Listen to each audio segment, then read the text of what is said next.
All right. Welcome, everybody, to the sixth CLoL broadcast brought to you by Thomacast. Today, we're going to be showcasing UMN versus Illini Esports. UMN again. We casted them in week 2 versus Purdue Fort Wayne. They run Evergreen 8, top, Igneous, Jungle, Gablito, mid, Season 11, Crummy, bot, and Little Chimp support. Now, they have seen a few meta shifts since we last casted them, so it's worth covering them again here and saying, or talking about how they've done and how they got to where we are now. Both of these teams are looking to win today. If whoever loses will not advance to playoffs later in the season. So winner take all. Yep. So if we look at, well, let's start with the overall metrics, right? So both teams are 4-1 right now. UMN has a little bit of a higher overall win rate, including like inside the matchups. But it's also worth noting that that higher win rate comes along with a bye that they had earlier, or last week. They had a bye last week. So their OMW as a result is lower than Illini's. Illini has had a chance to gain more match wins than UMN, and Illini has also played against Maryville, Maryville is still at the top of the bracket with six wins. Looks like Michigan State hasn't played six matches, so they only have the 5-0, whereas Maryville has the 6-0. Pretty much what we expected going into this with Maryville's past performance. To be more specific, Illini has an OMW, that's an opponent match win rate of 64%, and UMN has an OMW of 53. Because of that, and Illini, they're coming off of a 2-0 that happened last weekend. Pretty warm still. I'd give them a slight favor, maybe 60-65% odds in this match against UMN, but we'll have to see. UMN, when they did lose, they still managed to pick up a win, and that was against Manitoba. So in CLoL, we've seen a few different picks from UMN. Evergreen, he likes to play a lot of traditional top laners, stuff like Scion, Aatrox, Malphite, Gragas. Well, Gragas isn't so traditional, but Ornn, Renekton, Fiora. He's got a Graves game in there more recently. Jungle, Igneous, we see some AP stuff, at least Diana earlier on. He's moving into more AD junglers with Lee Sin, Kindred, Graves, Kha'Zix J4, and Xin Zhao. In the mid lane, they have Gablito. We've seen a few interesting picks early on. That might just have been because of the matchup, but he's shown Kindred mid like week 1, but more recently he's playing Vigar, Orianna, Syndra. Control bench. Yep. And he picked Gwen at one point. So I think he does share a top pool too. So there's that. Bot lane, we have Season 11 Crummy. In him you see some pretty standard stuff. Tristana, Akshan, Zeri, Aphelios. Quite a bit of Aphelios actually, so it's likely we'll see that at some point. Little Chimp is playing a decent amount of Thresh and Tahm Kench recently. It's worth noting that Senna and Tahm Kench can't be picked together currently, so if UMN had that as a strategy, they won't be able to go with that right now. But it looks like they're pretty solid on the Aphelios, Thresh, or Zeri Janna. So we'll either see that banned or picked, I think. In solo queue, Evergreen's pool is a little bit different. We're seeing him pick Tryndamere, Urgot, Zillion a bit, probably to match the meta a bit more. Igneous, we're seeing Hecarim, Kha'Zix, Lee Sin, Kindred, Gablito, Corki, Victor, Vex, Syndra. A whole lot of Jinx from Season 11 Crummy. I think that's his main. Some Senna, some Zeri. And Little Chimp has been playing some Karma, Seraphine, Maokai, and Leona in solo queue. So we might see some of that as a bit of a more of a surprise this week. But yeah, let's. Playable this week? Yes, Renata is playable this week. Sorry, I had you muted. So with Little Chimp having some games on that solo queue, it might show up. Well, it's not solo queue, it's scrims, right? And solo. Both. Okay, it doesn't show there, but a lot of we're also seeing a lot of Graves from Evergreen and scrims, so it's pretty likely that he'll pick that. He picked it last week, game 1. Or not last week, they had it by last week, the week before last. He picked Graves and then Fiora, so I think there's a good chance we'll see it again. Moving over to Illini. Casted them last week, and just so happened that they'd be playing the match we're casting this week too. They ended up winning against Indiana University. And on their main roster, they have Quacker top, the Daniel Park jungle, Innumerable mid, Kuderik bot, and the Bosch support. So in the past, the Quacker top lane has picked stuff like Jace, Wukong, Renekton, Graves top lane, some range stuff, and also some tanks, some fighters. Pretty diverse. And then when you look at jungle, there are 10 Xin Zhao games on the Daniel Park. He is the D4 player for Illini, so I think that's just they're putting him on an easier jungler pilot. But last week we did see the Lee Sin come out when Xin Zhao was banned. J4 was also a pick that he made when Xin Zhao was banned, so I think we'll see something else if it does get banned, but he's a jack of all trades in solo queue, so he could really pick anything if Xin Zhao's off the plate. Innumerable, Innumerable has played stuff like Twisted Fate Rise early on in CLoL, but now he's been picking stuff like Victor, Morgana, Syndra, Rise, a little bit of Zoe in the middle of the season, but it doesn't look like he's playing that as much now. And then bot lane, Kuderik has been picking up Jhin, Kate, Jinx, Zeri, and just basically those champions in varying orders as one gets banned or one is left up in subsequent games and matches. The Bosch has been playing stuff like Karma Lux early on. More recently, he's been picking up some more tanky stuff, the Braum, the Thresh, but still mixes in some of that Karma and Lux. Janna in the middle of the season. Probably to go along with the Zeri. Yeah, and solo queue, Quacker. He does play a few of those ranged top laners, so you might see some contested picks between Quacker and Evergreen. And yeah, basically more Aatrox, more Renekton, some Mordekaiser actually too, Vladimir. So if they need AP, you probably can pull out anything that's viable top lane. Again, like I said, Dana Park is playing everything in jungle and solo queue. Innumerable has been playing LeBlanc, Orianna, a decent amount of Akali in the last 20 games. Jace, Cinder, and Irelia too. Kuderik is also playing a shit ton of Jinx, along with some Zeri, Vigar, and Ezreal.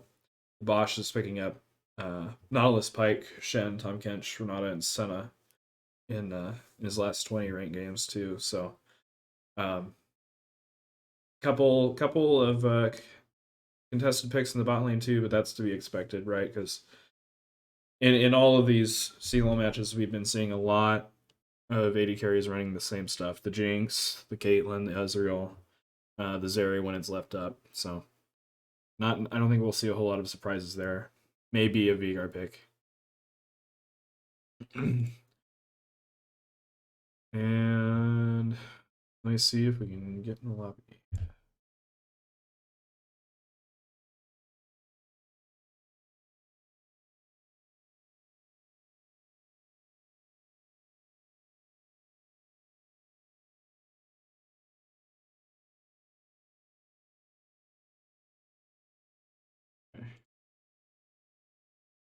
All right, while we're waiting for that, Brandon, do you have any remarks on how you think draft might go with the current meta?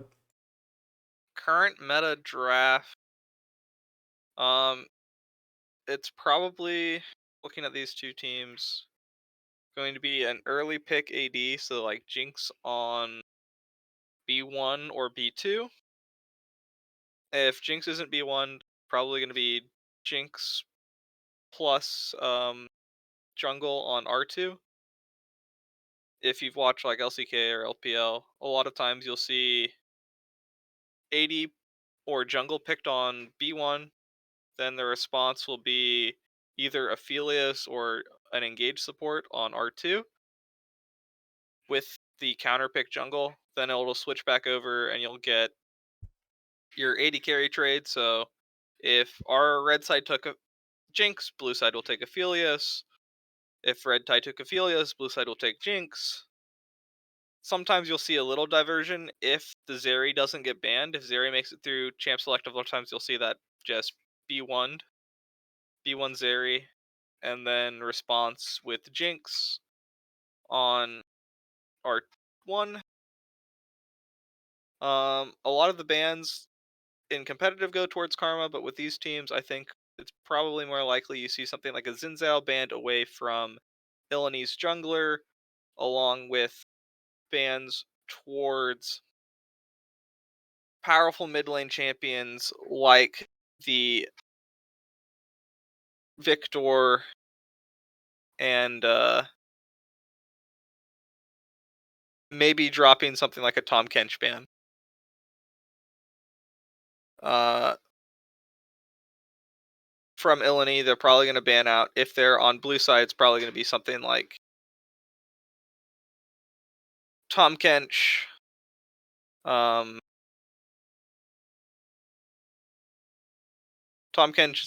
Victor, and then banning away maybe the Scion of Evergreen. Where if you're UMN, I would probably ban Karma, Xin Zhao, and Zeri on if you're red side or blue side. I think both of those are just fine. Karma's a very powerful flex pick, can be played mid, but looking at Illini, it's probably only going to go into that support role, but it's still a very powerful support. It pairs up very well with the Jinx, with the Aphelios, with the Caitlyn as the third option if you want to go for a lane dominant style. Besides that, mid lane is normally counter pick. Either R3, you blind pick your mid before it gets banned, or you counter on R5 if you have a blind pick top on R3 instead.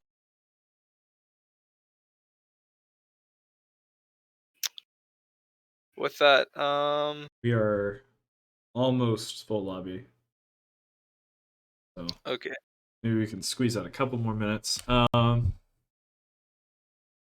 what else? So we have UMN. I heard all of the Illini bands. What were the Illini ones? Or the Illini banning for UMN. Illini banning for UMN. It depends on what side. But It looks if you're like banning UMN will be blue side first game. the UMN blue side, so Illini banning on red side. Zeri ban. Don't want to play against that. Zeri, Tom Kench, and maybe Scion or a pro pick mid. We hasn't You don't played want to. Scion since week 1. So maybe. It's a Gwen ban. It's a Gwen banning, actually. You ban Gwen Zeri. for the jungle. Mid Gwen flex. for jungle top flex. Stop played Gwen. I see it mid lane. Yeah, I guess Gablito? it's mid lane on Gablito, yeah. But Gwen is a very powerful jungler, and it can be put top lane or mid. So it's a really powerful flex pick because it's strong in 3 roles, and they're blue side, so B1 Gwen doesn't force a top lane matchup, it doesn't force a jungle matchup, it doesn't force a mid matchup. So against UMN, I'd probably ban away Gwen, Zeri, Tomcat.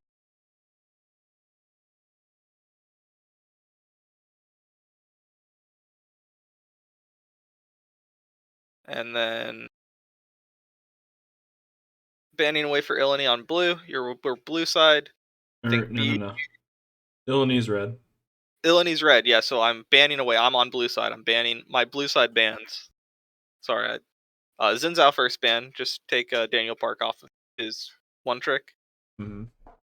If they've already banned Zeri at this point, I'm okay picking it. So Zeri will probably be a last ban, right? Karma ban. Xin, Karma, and then Jace. Xin, Karma, Jace. Take away that power pick.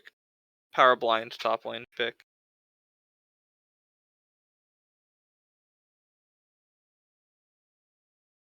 Last week we saw the Jace carry some team fights for Yeah, Illini. just shit on some kids. One-shotting. It's insane. Yeah, Quackers is pretty cracked when it comes to farming it out and then just absolutely decimating the other team with his wallet. Yeah.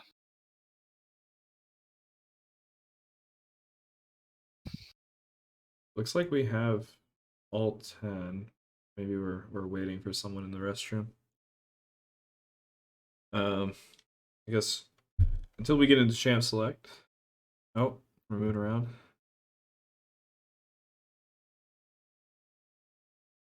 All right. When we're done, or when we're ready to go, I'll switch us back. But I think I'm gonna do no. Okay, they're all sitting in the lobby. No one's done a ready check. I don't think. If they did. They're doing it in direct messages. Yeah. Oh, we got a ready from Minnesota.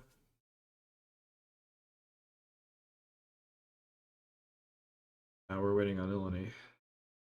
All right, we have readies.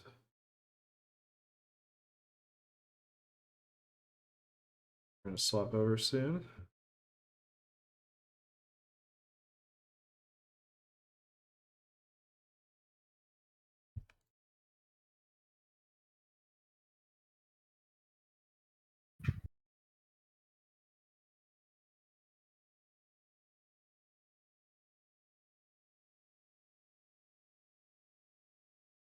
Milka Moose. Yep. Close. There's no L in my name, but I have heard that one before. All right, we have a TF ban. Immediately, we're wrong. Let's see, let me swap. So not wanting to play against that roaming mid laner from Mutable, as it will be Vex traded. So already I'm a bit off on the read. I was going for maybe a more traditional LCK LCS draft. Instead, they're banning away some of these safe prio mid laners. Vex definitely has a decent matchup into some of the things that Immutable likes to play. Immutable has like that Innumerable. yeah, sorry.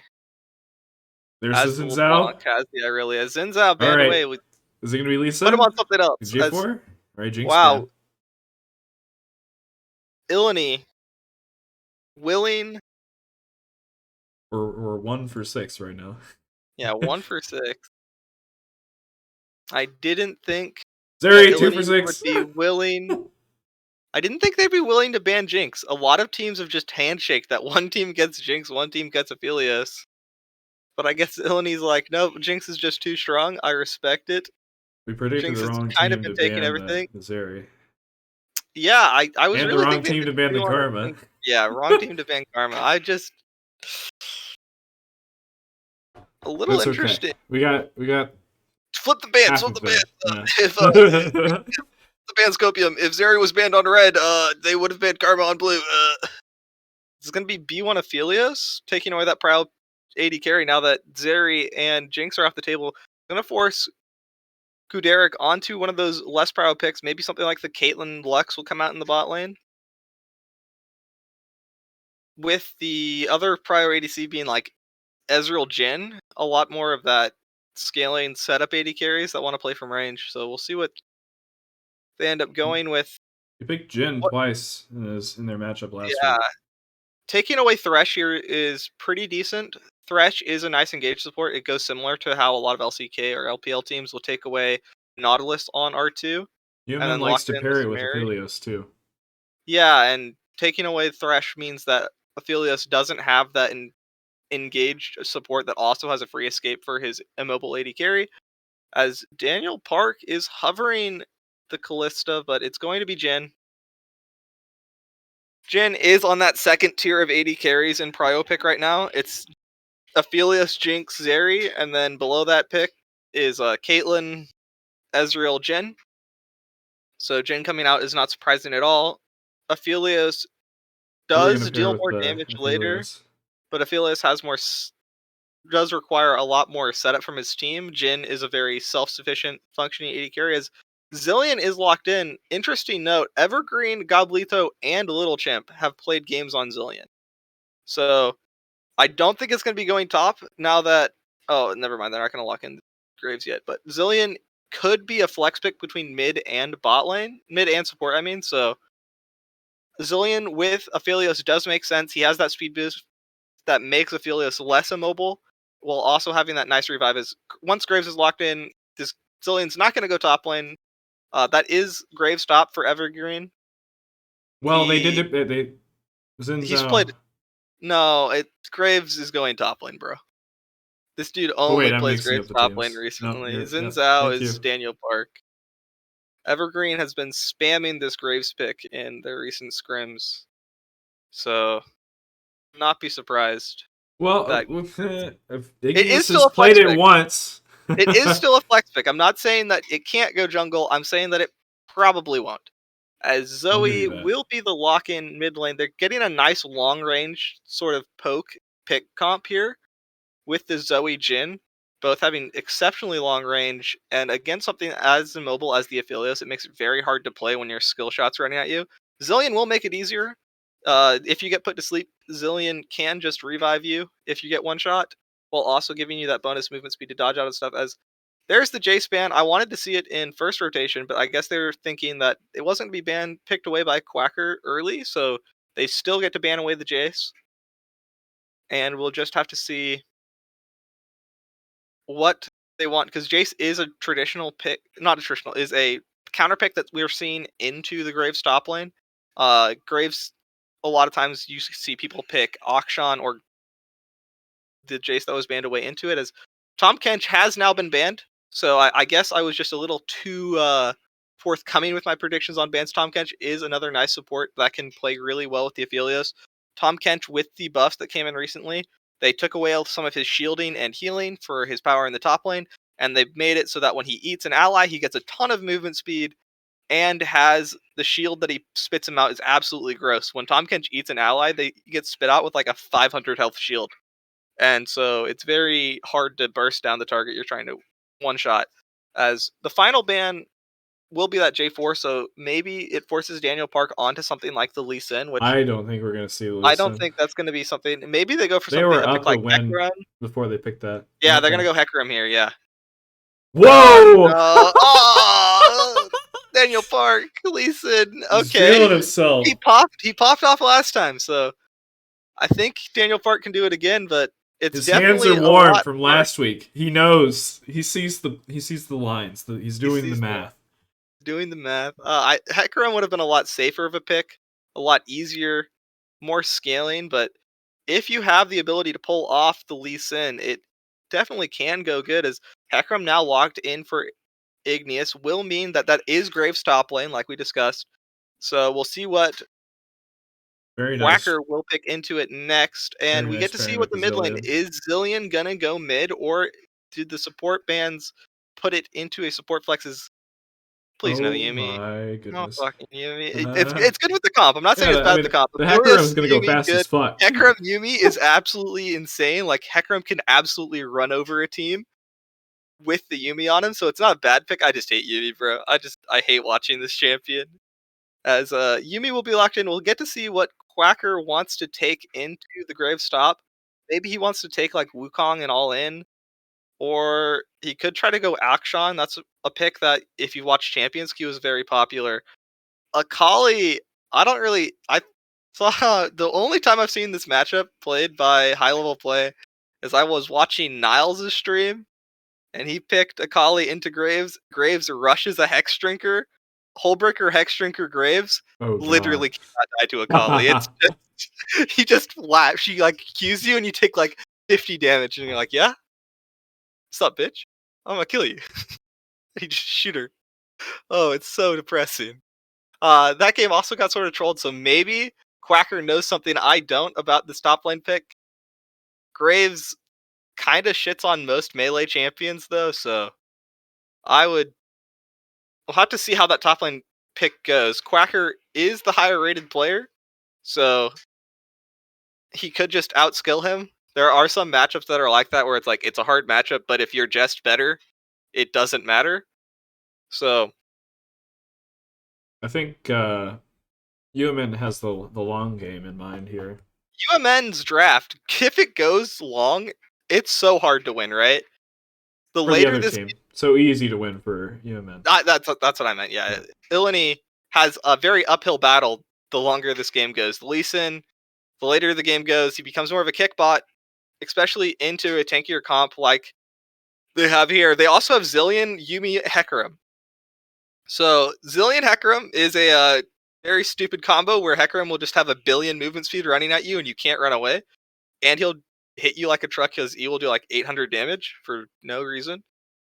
And if he's got a Yumi on top, this could be very, very risky. If Illini are able to snowball the early game, Zillion can be a harder champion to pilot if you're down a lot of gold because his ult, while it does revive you, using it on himself constantly is not that great. So if they're able to stomp Goblito down, force mid prio because Zillion's wave clear early is not that great, whereas Zoe can pretty much two-shot the backline with Paddle Star. That is a place they could look if they're able to get this Akali fed enough. The one threat comp that has been built here by the side of UMN could be punished with Aphelios being their only late game damage dealer. Yeah, Hecarim will be fast and dealing a lot of damage to your backline, but if he gets CC'd up, it's not like he has that DPS potential of something like the Aphelios. But all in all, you've got a lot of burst damage on Illini, and that's troublesome into a Zillion, right? Hmm. If if you use your Jin, which Jin is not a DPS champion, he is a pick burst champion. Your Zoe doesn't have a lot of DPS. Akali is an assassin. She can play more of a fighter style where she is dipping in and out with the shroud, with the constant Qs. But ever since the energy changes, where her passive no longer refunds energy, there will come a point where if you're not getting that presence of mind energy refund, you will just be out of energy on Akali. So it's definitely interesting. I definitely give the draft advantage to UMN this game. I think it is on Daniel Park to find a lot of these early aggressive plays, to find some picks with his team, because if you let the Hecarim get a clear speed advantage over you, if you let him just cycle his camps, get that level gold lead over you, if you just let this blue side UMN team scale, it will become very hard to punish in the late game. So Daniel Park's either need to stack dragons early with a Yumi lane. Yumi has a lot less presence in the early lane than something like the Thresh pick. The Bosch on this Thresh pick will have more early presence in lane. Yumi is more of a scaling pick where you just have to sit back and accept that Yumi early is a prowling projectile on a 12-second cooldown. And yeah, do you have any insights, Nicholas, about going into this matchup? Anything that I might have missed? We have a pause currently in the game. I'm setting up the Yeah, spectator so real quick, so I need you to keep going for a little keep bit. going. We can go down rune choices. It is going to be two fleet footworks in the top lane. Akali takes fleet work to survive the lane. Graves takes fleet footwork so that he can not have to recall. He really likes to trade aggressively, and having that additional healing just means that with the bonus movement speed that Fleet gives him, he can walk up auto, then get a second auto off. It also keeps him high health in lane because Graves does not have any natural sustain in his kit.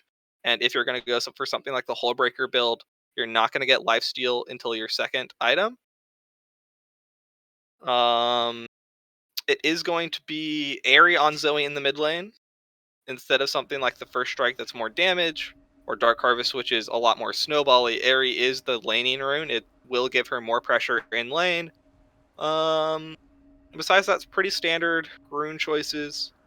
Season 11 Crummy has elected to go cleanse. He does have the Yuumi, so it's not like he needs to take heal. Yuumi took exhaust and heal, so don't have that combat advantage of having the ignite, but having cleanse will mean that he gets one get out of Thresh free card.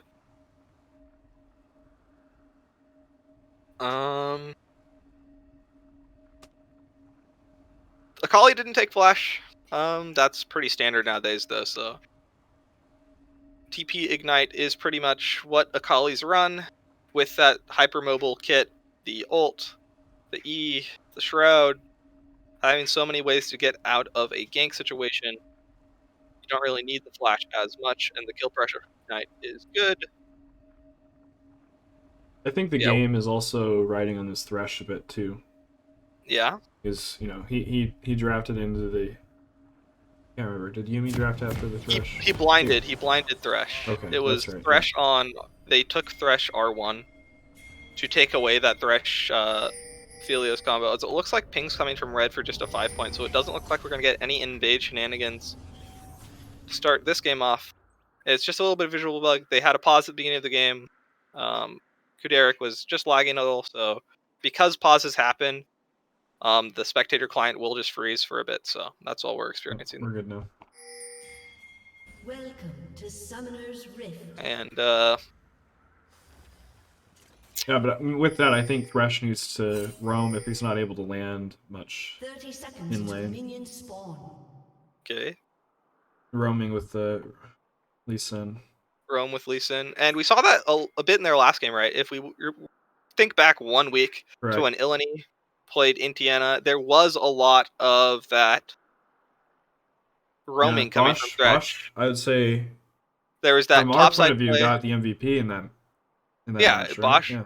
like he was roaming with Braum and Lee Sin, and in game 1 he was still roaming around with the Thresh pick. So he's definitely shown that he's willing to just walk out of lane if he sees the opportunity to find an advantageous pick, as it's going to be a late invade coming in from this Illini side. With that early power of the Lee Sin, Hecarim is very susceptible to these early invades, these late invades, because the champion doesn't have any mobility spell level 1. He's just got that Q that sort of swings around. As they will find a ward. They will know that this red buff is being invaded by Daniel Park and the Illini squad. And we'll have to see what the response is here from Hecarim. If Lee Sin chooses to clear more than this red buff, we might see a vertical jungle, which would definitely benefit the Graves. You already have that weak side bot lane with the Yuumi and the Phelios. These are both 2 scaling champions that aren't that strong level 1, that can't really play to counter this early fight. And if Hecarim just sprints towards the other side of the map, tries to get that vertical jungle, Graves will be a lot stronger, especially in the early levels where Akali can only use that 5-point strike once. But it looks like they think he just got the ward, as Hecarim's going to clear towards Lee Sin here. Daniel Park will be found out. He just finished the Raptor camp though, and Hecarim is just going to finish it off. Daniel Park not in all that much trouble, but Hecarim already having a clear advantage. Lee Sin wasn't able to do 2 camps. He's going to now go over to his blue buff, but he's going to be on a tempo disadvantage. He will be up in camps after 1 clear unless Hecarim is able to get an invade off. just subsequent to that early invade is early trading in the top lane is going Evergreen style. We'll have to see if the Sakali pick will be able to survive a bit harder. Interesting to note, Graves has already popped one of his potions, so she's already gotten some trading off. And this, both of these teams are sitting on 1 win from playoffs, so every advantage you can get matters. If you can find a little bit more here or there, just don't want your season to end just yet.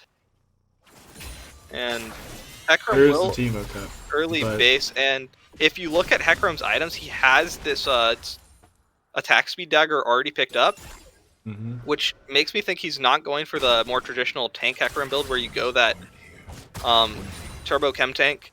Instead, he's looking to probably go for a Triforce damage build, which makes sense with that Yuumi and Zillion there to speed you up. You might want to be a bit more of a carry in these later game fights instead of just being a passive observer of the game, as Evergreen has used all his mana here.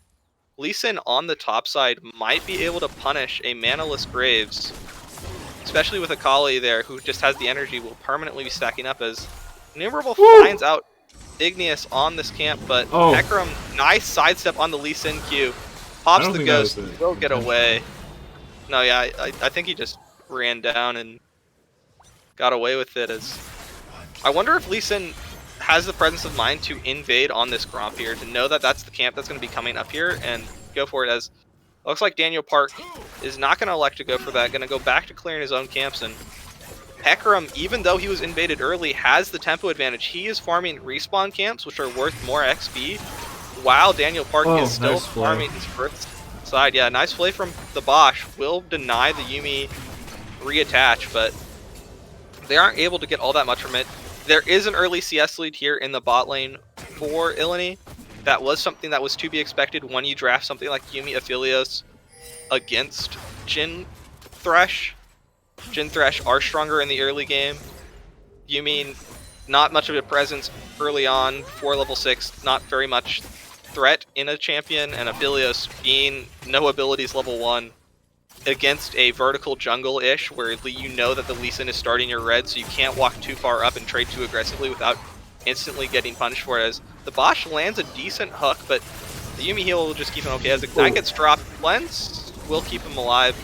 And Daniel Park is looking, so Season 11 from me has to be kind of safe here. Yeah, Innumerable comes down, but she finds the Hecarim instead. Hecarim, no ghost. He's just going to try to get away. Flash, 4th shot from Jhin is not quite enough damage. As Season 11 Crummy flashes the Bosch's hook. Nice sidestep, and a lot of action, but no kills go over. 6 summoners blown by Illini there. Yeah, a lot invested for no gain. You get the Aphelios flash, the Yuumi exhaust, but they do get some benefits, but they use both bot lane summoners. They use mid lane's flash, and if you look mid, Yuumi dropped a wave to get that. She dropped a mid wave, so yeah, it's Zoe. Duh, I'm an idiot. Very good. The Zoe drops the mid wave for that early rotation. She still is up in that lane pressure because Zillion doesn't have the wave clear to match. He's been shoved under his turret a couple times, and Zillion is just, his auto attacks are one of the slowest in the game. It's not very much damage on autos, not very fast auto attack wind-up speed or travel speed, so Zillion is one of the harder champions to farm on in League. But, as a benefit, he also benefits from having one of the cheapest power spikes in the game, where he gets 1 mythic and he's probably already Exodia. So early advantage is going through, and I talked about it in draft as Igneous. We have a engage here. Igneous, level 5, has no way out. The Bosch with a nice roam to counter the invade will pick up the first kill for his team, as now Gablito is forced into the chrono break. He's trying to find a way out, but Daniel Park, having landed that sonic wave, will pick up the second kill. And again, action comes where the Bosch is. He showed that in the last series we watched. He's showing that again now. He is such an important factor in these early games for Illini, finding these advantages. And back to the point I was getting on before the invade that went sour, is it is a Hex Drinker rush on Graves. Evergreen knows the tech. He knows that if I just rush this item, Akali's kill pressure drops dramatically, and I can just go for it. As Season 11 Crummy now forced to put on his dancing shoes, trying to dodge away from these bullets. He dodges the first one, which keeps him alive, but Kuderik, with nice aim, will just tickle with the other 3. And so far, early game going to the side of Illini. CS leads in all but jungle, and the lane advantages they're getting are impactful, but as we said in draft, they require to get more than lane advantages. If they're not able to snowball this game exproportionately, you're facing an uphill battle against this UMN draft. You have to deal with a scaling Zilean, a scaling Aphelios Yuumi, a Hecarim that is already out-clearing your Lee Sin. Your Lee Sin does have 2 kills from that early botched invade from Igneous, so you're not feeling awful about this Lee Sin pick, but if you don't continue to find proactive plays, you will start to suffer, as it is the Herald started up here by the Daniel Park, looking to increase the tempo of the game. And Evergreen was forced to TP back, and if we look at what he just picked up, he picked up the Phage. So it's going to be Hullbreaker, Hexdrinker, Graves. What we talked about in draft. Akali can be a counter pick if she can find this lane matchup where she doesn't get forced out too hard, where she's allowed to just build up an advantage and get to that late game threat of that assassin that could absolutely delete the Aphelios. But with this build, I just think it's very hard for her to answer a Graves in the side lane. Graves with Hullbreaker, with Hexdrinker, will be pretty much unkillable in the side lane, just pushing down wave after wave after wave, and Akali won't be able to force him out, so it will be required on Daniel Park or maybe a roam from Innumerable. Push him out come 15-20 minutes into this game. Both bot lanes reset. Thresh has Mobies now, so I'd see him roam even more than he was before. Yeah.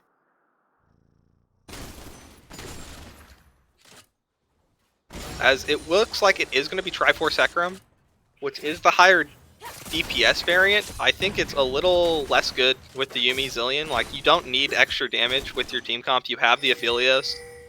First dragon being taken right now. Yeah. So, Daniel Park is trying to get that early game advantage. So, nice on him having that bot prio. Right? Yeah, dragon spawns at 5 minutes, so they're a bit 5 minutes late. Their earliest soul with this take will be somewhere around that 25-minute mark, so they really need to start upping the pace, otherwise you're dangerously letting the other team scale. As Quacker gets a nice trade there. Yeah, the Graves trying has to pop the Hex, looks like. Oh, there it is. Yeah, and he's gonna go in, pops the 5-point strike, goes in with the perfect execution. He goes under the tower. The last tower shot will not be quite enough. The minions auto attacks won't quite take him out either.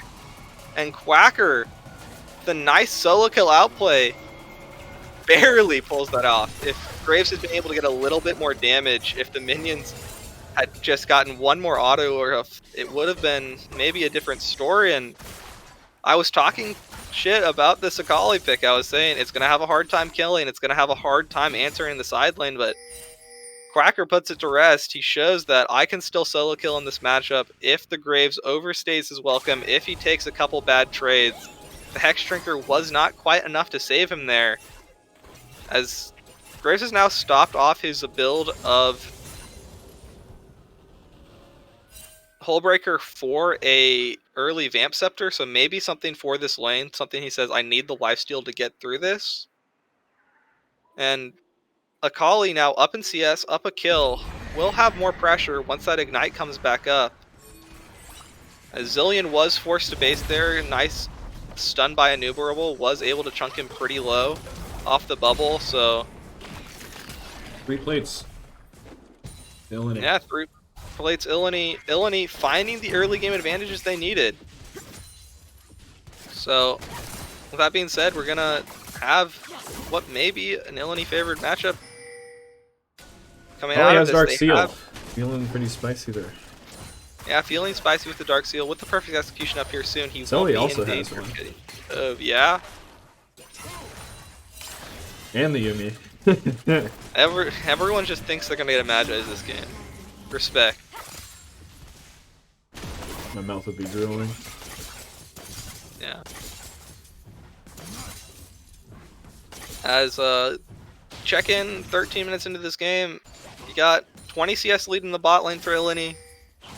Dead even CS in top. 20 CS lead in mid for Zoe. So they're able to find these lane advantages on these scaling picks. They've managed to get themselves about a 2k gold lead. So the only question is, will that be enough? It looks like we got a Hextech Dragon here for the second, so it won't be a Hextech Soul, so it's going to be either a Cloud, Mountain, or Ocean Soul this game. So if you're Illini, you're really rooting for the Ocean Soul. Fixing, has Riot said anything about fixing Chemtech recently? Not recently, as the Bosch has rotated up top. He's got this Lee Sin with him. They're going to try to dive this Graves. Graves pulling the wave, making them tank the tower. Dodges the Akali E, but now he might be in a little bit of trouble. The Bosch trying to get damage down, shuts down Graves in a 3v1. Evergreen will take that trade every day of the week. A little misplay there by Daniel Park. They weren't able to quite get that wave in, and they started tanking the tower. If you're going to have someone tank the tower there, I think it needs to be the Bosch. Lee Sin goes in for the damage, but because a nice quick draw was able to dodge away from that shuriken flip of Quacker, a lot of that burst damage was denied from the Akali, and a nice collateral damage from Evergreen will mean he picks up that shutdown onto Daniel Park. He doesn't even lose the wave on that dive attempt either, right? So I think that's the best case scenario there for Evergreen. Not only does he get a kill, he gets a shutdown kill onto the enemy's fed carry.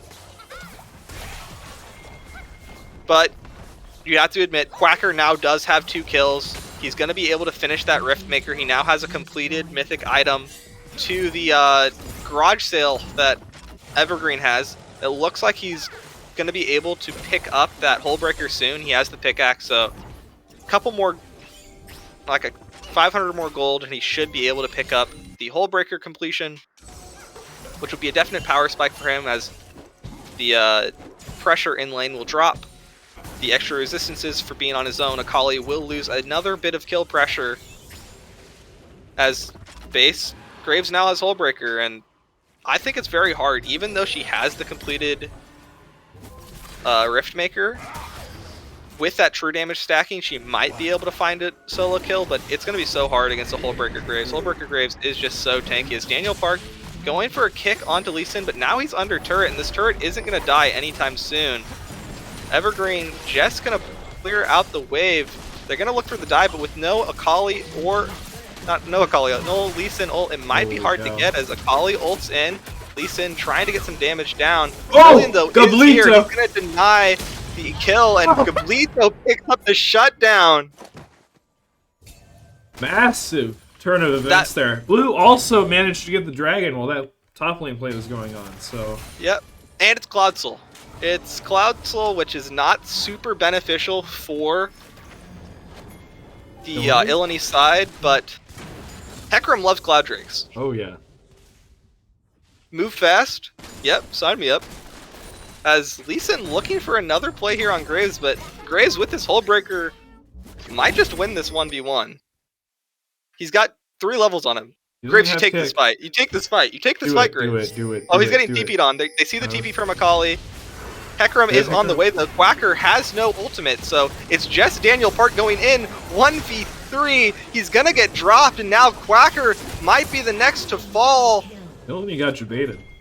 Illini was way too far forward. That's a 3-level lead with Hullbreaker on that Graves. Lee Sin's never gonna be able to solo kill it. Maybe if Quacker's TP hadn't been answered by the counter from the Zillion and Hecarim, but it's such a telegraphed play, right? There's no reason why a level 9 Lee Sin will be just walking at Graves like there. Yeah. So Igneous and Gablito just know instantly, oh, if we just walk up here, we counter the play. As Yumi ult comes out, they're going to look for a solo kill. Ward on the Thresh Lantern. trying to get away, but a nice TP flank from Goblito. Double bomb into double stun. Season 11 Crummy picks up the first, he picks up the second. It's a double kill for the bottom lane of UMN. And the early game lead that Illini had built is all gone. It's the gold lead in the favor of UMN. Illini suffering from a bit of over-aggression in their topside play. And a nice TP flank from Goblito will pick up the 2 kills in bot lane. Item completions are also coming in for UMN right now, so now is a good time for them to pick those fights, right? Yeah, it's very good. They got those item completions. If you look at top lane, he didn't even stop on something like, oh, I'm just going to hold Hex Drinker. He has a full Maw of Malmortius on this Graves pick. So if you thought it was hard to kill the Graves before, he has a full MR item. And This Lifeline passive is so strong. He gets Lifesteal when it procs too, so even if you proc it, if Quacker isn't able to 100% burst him, he gets that Lifesteal bonus. It's just going to be so hard for Quacker to side lane here. He's a level down. This Graves is going to feel immovable.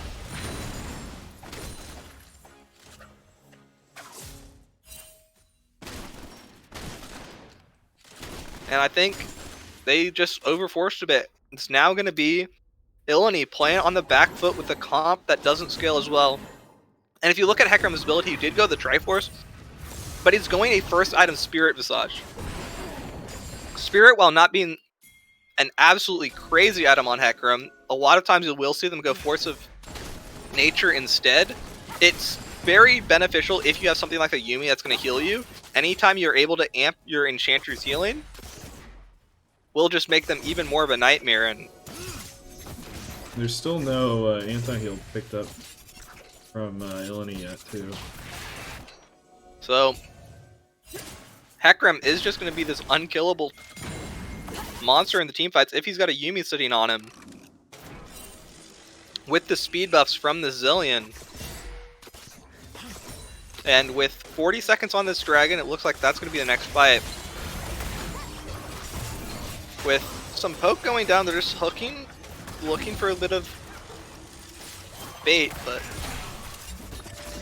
with mid-wave gone, both teams are just going to posh around this dragon. A nice Sleepy Trouble Bubble will get some damage down, but it's Hecarim going in. Jhin trying to run away, trying to get off.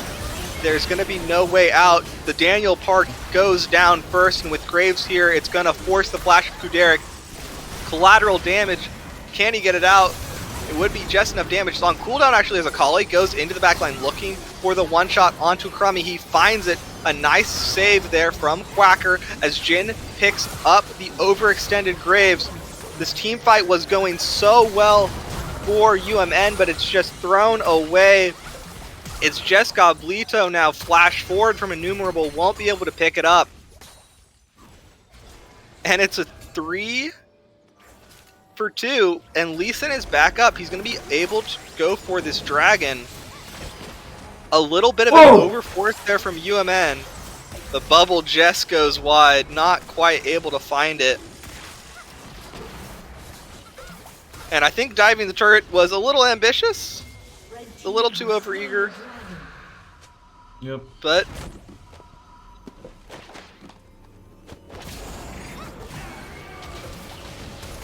after that turn of events, gold. 200 gold. 300 gold. Pretty much dead even. Gold. Yeah.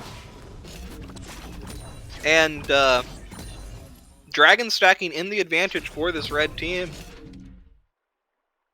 I think it's interesting. Season 11 Crummy, GA second on Aphelios. He just really doesn't want to die. He knows Zillion? the Yuumi is going to be on the Hecarim. Zillion, Yuumi, and GA. Well, I think you know who's wearing the pants in this family, right? It's the Hecarim.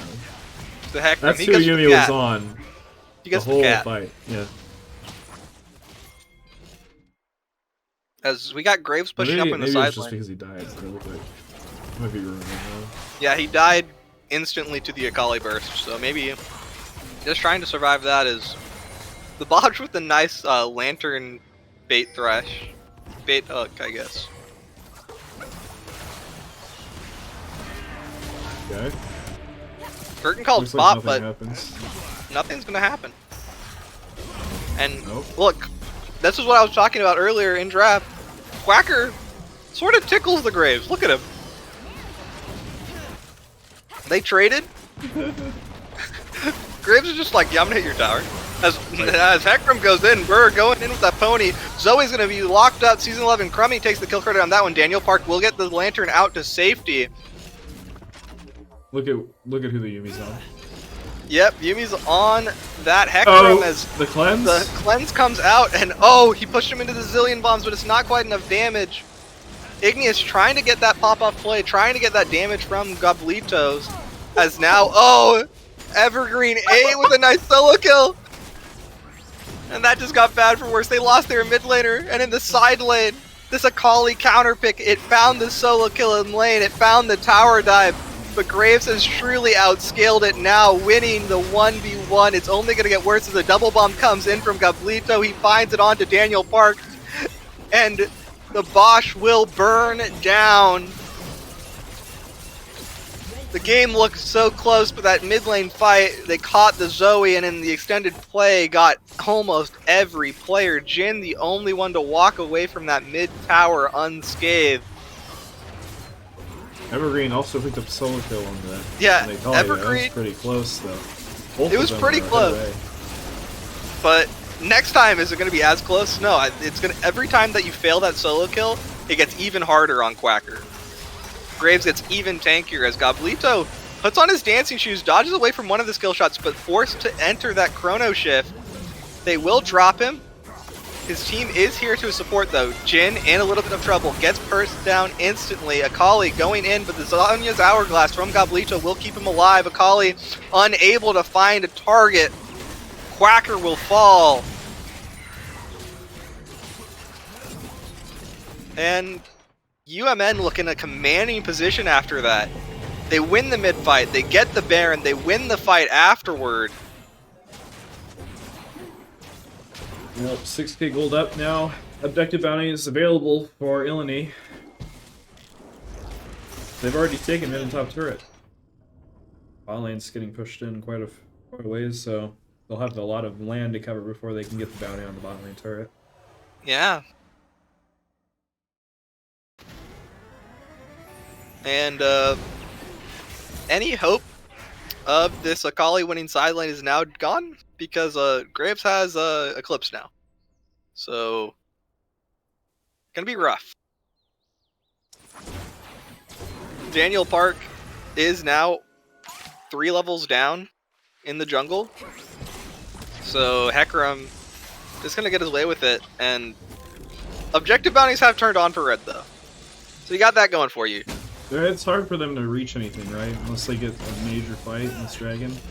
Akali can't push up a whole lot, right? If Graves goes and matches her, she's gonna die.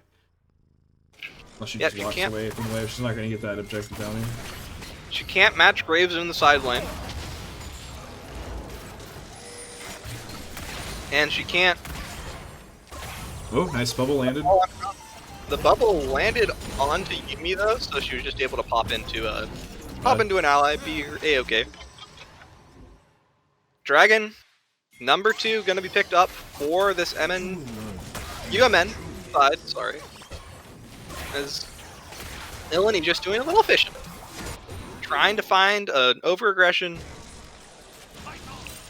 As it looks like they're gonna team up in the bot lane, get this wave shoved in. Graves trying to match his wave, trying to get it pushed in at the same time as bot lane to have that cross-map pressure. And Innumerable's been finding some bubbles.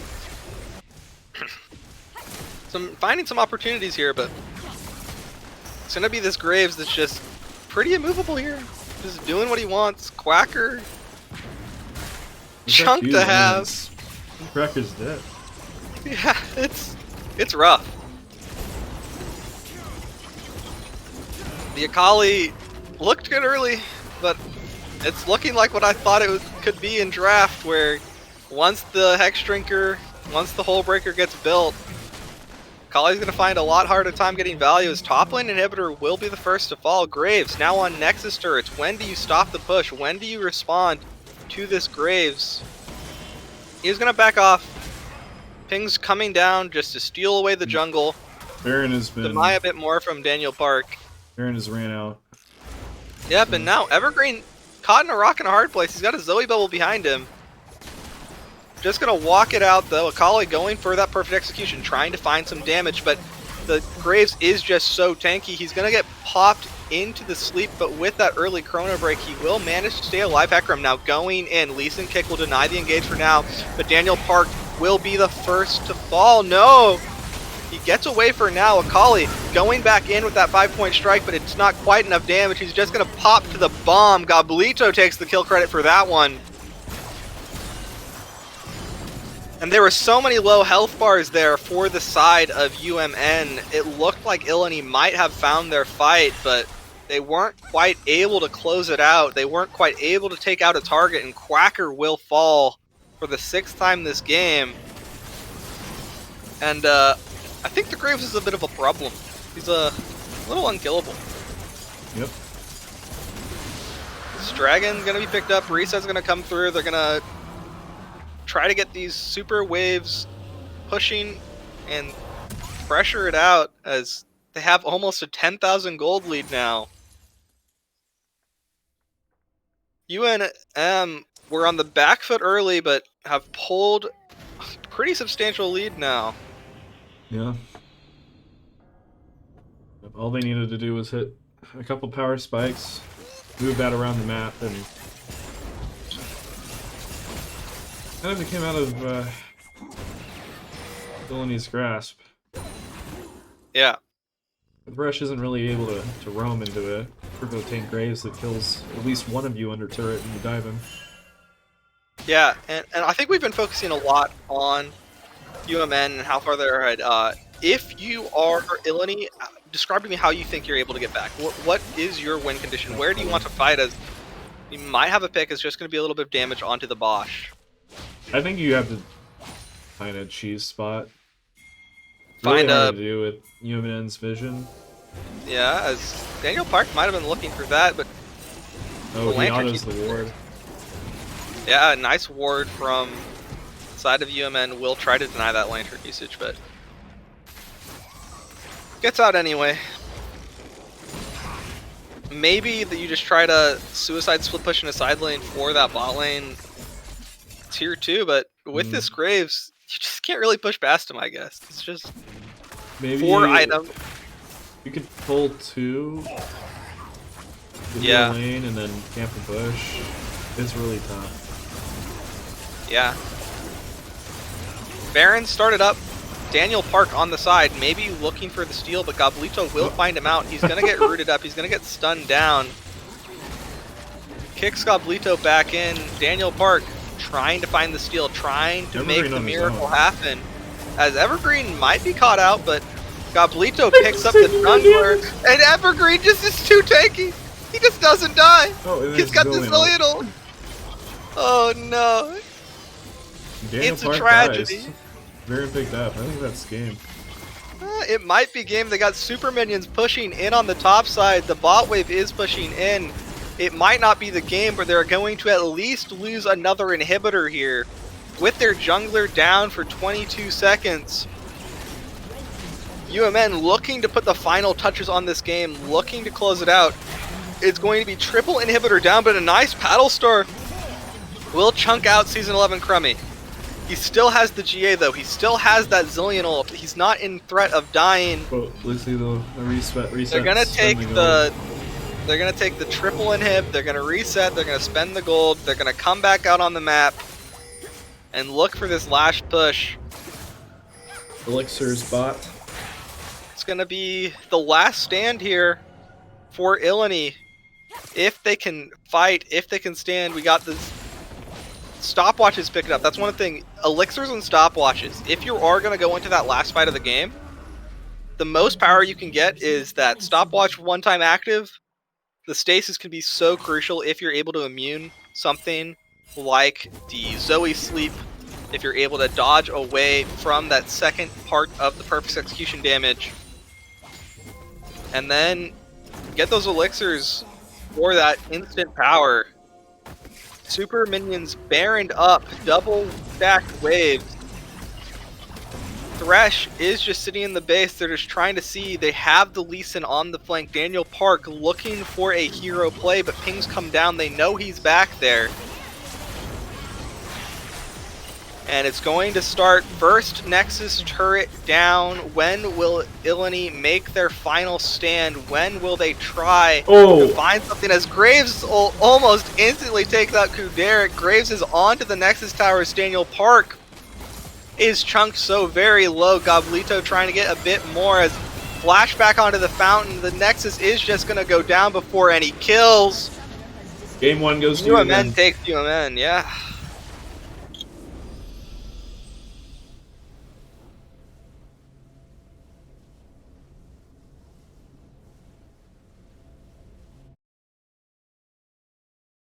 All right, thoughts? I'm switching. It was a draft gap. You got a winning side lane matchup for Graves off the counter pick, so that's kind of unfortunate. You had this early game focused draft from the side of Illini. You had this Lee Sin that had to find a lead early. You had a worse scaling jungler, a worse scaling bot lane. And because they weren't able to find those early advantages, they had that early gold lead, but a botched tower dive really threw a lot of their chance to win this game. Good capitalization there by UMN to stand strong, know they have the better scaling draft, and get that early win. Yeah, definitely. Do you think any bans will change on the side of Illini? It depends on the side. I think you might see a Graves ban. Okay.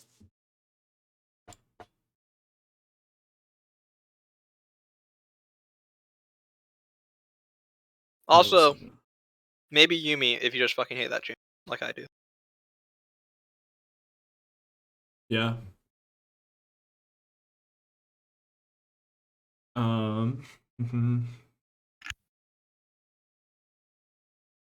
I might actually agree with the Yumi ban. The bot seems to have a magnetic hook in lane too, so when you're playing a Yumi lane, it's very hard to snake those in when all you have is an AD carry sitting under Yeah, the champ behind a the mini champ wave.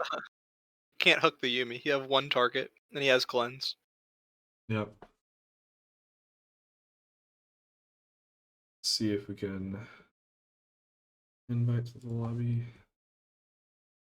Yep.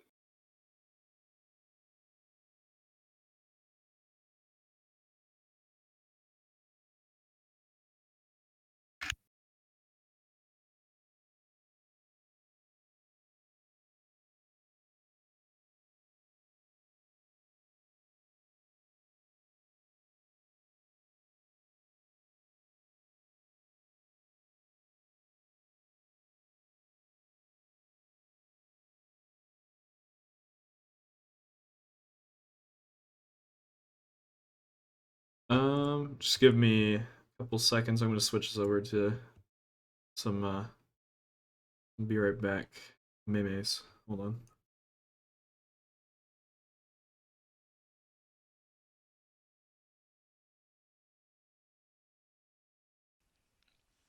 Crit strike and on attack effects. Every auto attack has the ability to critically strike, or crit. You cannot obtain critical chance through levels, but it can be increased via items and some champion abilities. For example, Trinimir's passive, Battle Fury. Each critical strike by default deals 175% of its normal damage. Most champions cannot critically strike towers, but there are some exceptions, like Jin's fourth shot. Critical strike chance is a rough estimate of how often you will critically strike. The probability that a basic attack will critically strike changes based on how often your previous basic attacks have crit. If your attack does not critically strike over multiple attempts, the likelihood that it will crit will progressively increase for subsequent attempts. If your attack crit repeatedly, the crit chance for your next attack will go down. Crit chance stacks additively, but cannot be increased beyond 100%. Some champions' abilities in League scale off crit chance, and will benefit from crit chance that is higher than 100% despite the cap, like Tristana's E Explosive Charge. Some basic attacks in League cannot critically strike because of spell or item effects. This includes Camille's Precision Protocol or the first auto attack of Fiora's Blade Work, as well as any champion that has built a Ginsu's Rage Blade.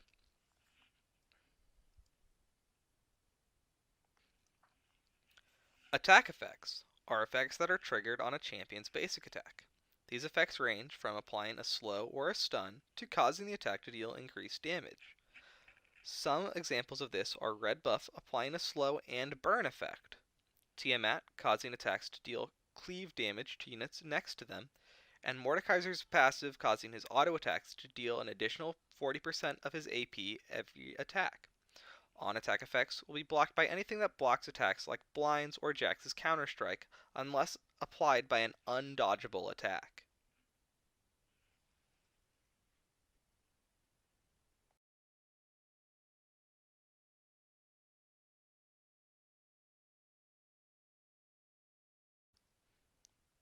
How does attack speed work?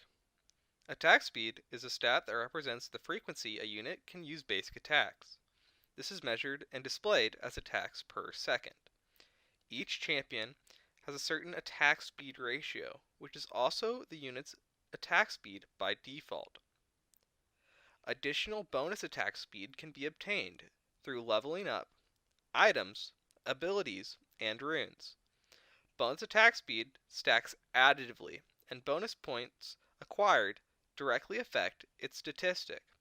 Bonus attack speed is a percentage of the attack speed ratio, meaning champions with a higher base ratio benefit more from bonus attack speed. Attack speed is normally capped at 2.5 attacks per second, or 1 attack every 0.4 seconds, and cannot be reduced below a value of 0.2 attacks per second, or 1 attack every 5 seconds.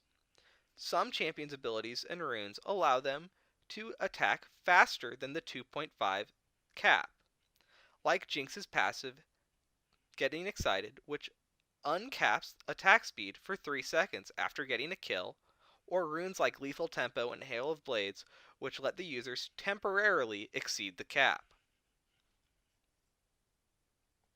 In a previous video, we talked about how after an attack's windup is completed, a player could input a new command without causing the attack to miss.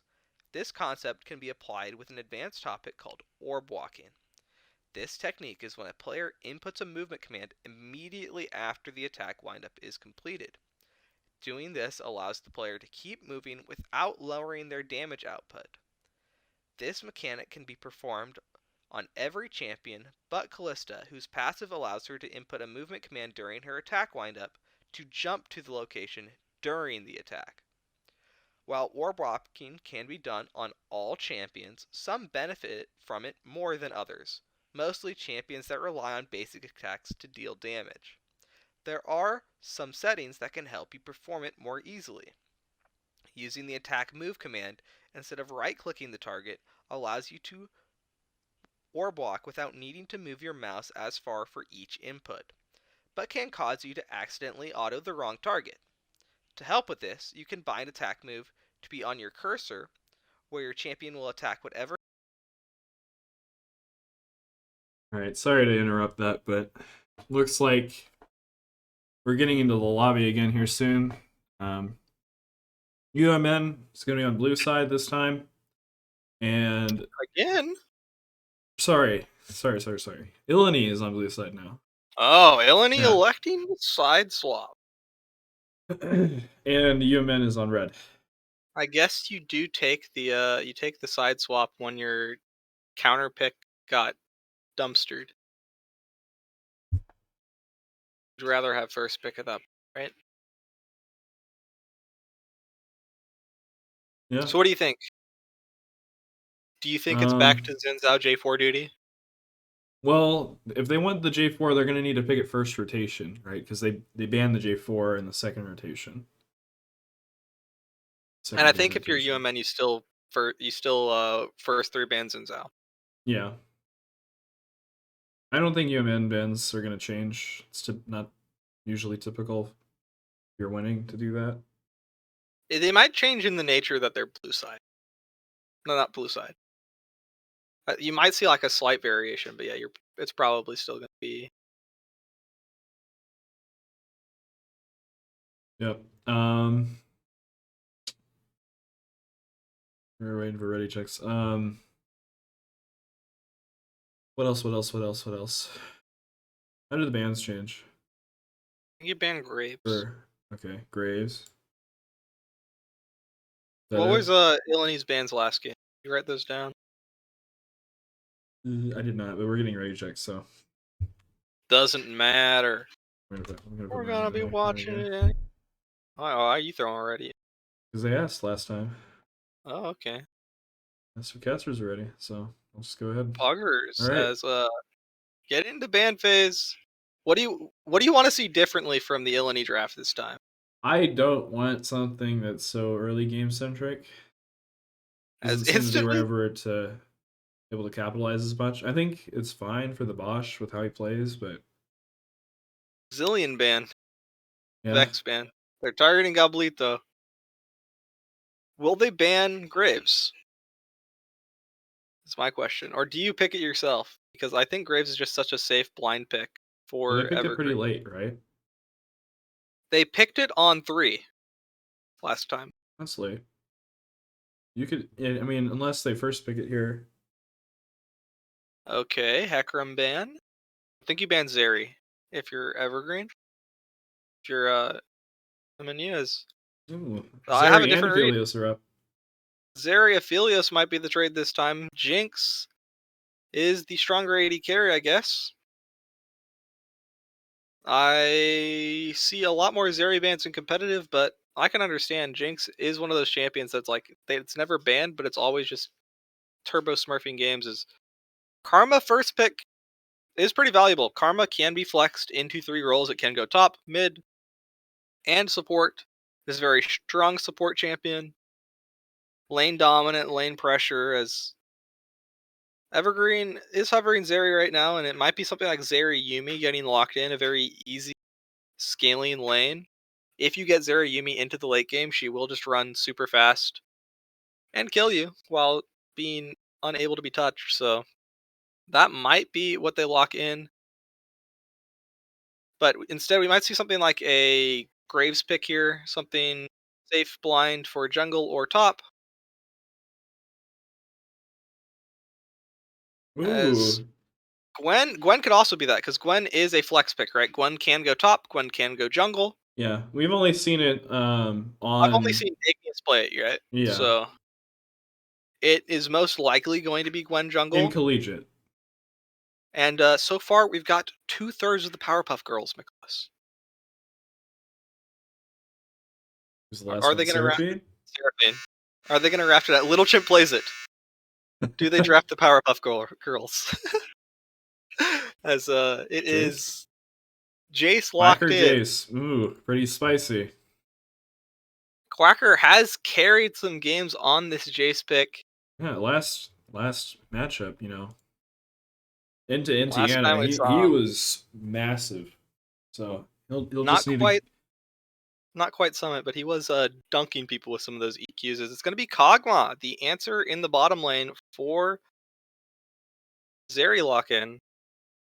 I've not seen this matchup, so maybe with something like a Karma, he will be able to find some lane dominant. Dead hover from Gablito. Gablito hovered Zed last game, I don't think. Is he a I man or is he a Muppet? see a Manor, see a Muppet. Lock and Seraphine. I want Powerpuff Girls on 3. Ah. Oh, it's gonna be Malphite. it's I'm gonna go Gablito down on the Gwen. Gablito. No, it's Igneous Gwen. It's Igneous Gwen. Gwen jungle all day. Yeah, Gwen jungle. Trust me. Gablito has played the Gwen. Yeah, but Igneous has also played the. Sometimes the 3 head take works. sometimes the 3-head take works, is Silas banned away. I don't think you ban Silas if you pick. Just saying. But I haven't played that matchup, so maybe it Wait, is say that again. unplayable. Say that again. I've played Silas in a match where there was a Gwen and she shit on me, but I've not played Silas into Gwen. No, it's a Silas for the Malphite. Oh yeah, I guess, but they already the picked Malphite Jace. Lanus. That's They a already picked Malphite Jace. top. That's Malphite top. Yeah, and That's why you banned the Silas. They gave you it think away. it's innumerable picking? Oh, I guess they're like innumerable. Here's the Jace. We're gonna go smack some kids. Silence. Yeah. Makes sense. Just hand Yumi it banned off. away. Makes sense. Renata Glass taken out. First time she's shown her head in this. In our casts. Well, and it's the first week she's available. Yeah, maybe Cog we can see it in game 3 if we go to game 3. Maybe. Maybe. Has she been picked at all in Pro? Renata, she's disabled. Oh. They banned Seraphine. Oh. Fuck them. I wanted Powerpuff Girl. Lulu's a close second. What's another red hair on Misfortune support. Misfortune support? Sona. Does Sona have a skin or a chroma with red hair? I think I meant to kill Sona with red hair. I'm gonna look. Oh yeah, it is. They could Powerpuff it. They still have a chance. It's not the the bubbly Seraphine pick, but I need the fucking Powerpuff Girl comp. With the Malphite. Oh, it should have been Wukong top, bro.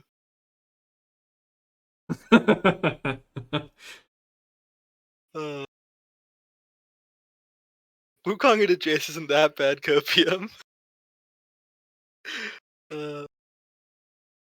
As Trundle will be locked in here for Daniel Park. And we'll see what mid lane's gonna be. What is going to try to get control as LeBlanc is powerful, locked in for innumerable. Yeah. Plays it quite a bit in solo queue. Yeah, quite a bit of solo queue LeBlanc. The Kog'Maw's interesting. I haven't seen Kudorik play it in CLoL or in solo queue, so this is a bit of a wild card. Is that the Kindred mid counter pick?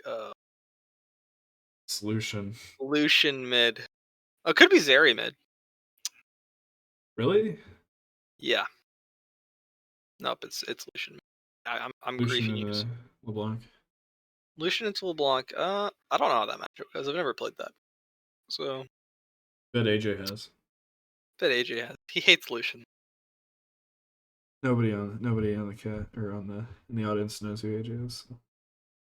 So I think the game sort of lies on Quacker Jace to get an advantage, right? That's what you drafted. The enemy team's playing Malphite. You don't have a whole lot of front to back for this Kog'Maw. I feel like it's the Aphelios building GA all over again.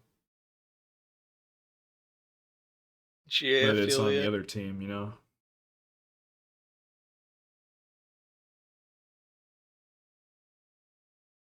Yeah, I don't see the Kog'Maw getting a whole lot of appeal for this. I mean, Malphite's gonna ult in. He's gonna get, demolished, and then There's gonna get to front to back. But it might not go that way. Quacker might get fed. Quacker might just one-shot before the fight even happens. We'll have to see. I think I'm gonna switch this back while this spectator delay goes on. I get some water and we'll be right back.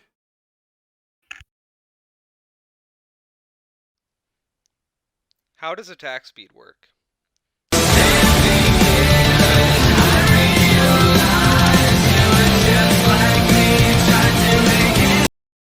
This is Jeremy, your only form of hellish entertainment. Yeah. Again, I'm gonna punch you. I'm not kidding. I'm almost there. I think the biggest surprises are behind me. Yeah. Dude, I warned you. I said I was gonna do that if you did that again.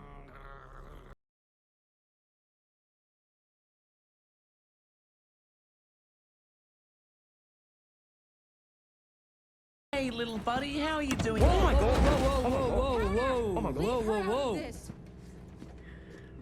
Pim, can I talk to you for a second? Look, Pim, I know it's our job to help this guy and everything, but I think this guy's a lost cause. He's obviously made up his mind. Why don't we just cut our losses and get out of here?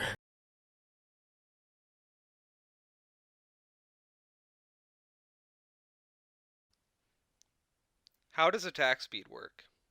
Attack speed is a stat that represents the frequency a unit can use basic attacks. This is measured and displayed as attacks per second. Each champion has a certain attack speed ratio, which is also the unit's attack speed by default. Additional bonus attack speed can be obtained through leveling up, items, abilities, and runes. Bonus attack speed stacks additively, and bonus points acquired directly affect its statistic. Bonus attack speed is a percentage of the attack speed ratio, meaning champions with a higher base ratio benefit more from bonus attack speed. Attack speed is normally capped at 2.5 attacks per second, or 1 attack every 0.4 seconds, and cannot be reduced below a value of 0.2 attacks per second, or 1 attack every 5 seconds. Some champions' abilities and runes allow them to attack faster than the 2.5 cap, like Jinx's passive Getting Excited, which uncaps attack speed for 3 seconds. Okay, we're just loading in to this next match.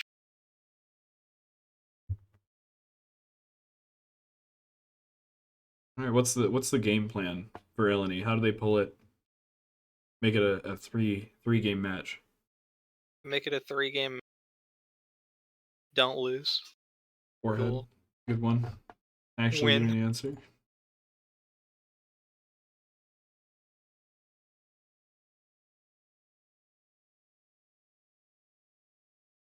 Oh, we didn't get Powerpuff Girls. We got DJ Zone robbed. You just need a build Quacker, a very big lead in the top lane.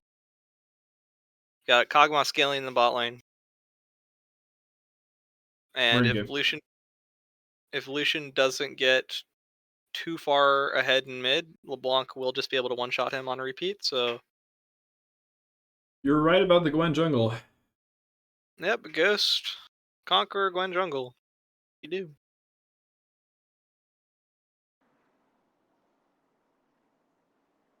Would you think it was a Malphite jungle after they drafted Malphite? No. I mean, I was calling the Gwen mid. Yeah. Earlier in the draft, and then we never Yeah. settled that score. Yeah. Some of us are just built different. Yep. So.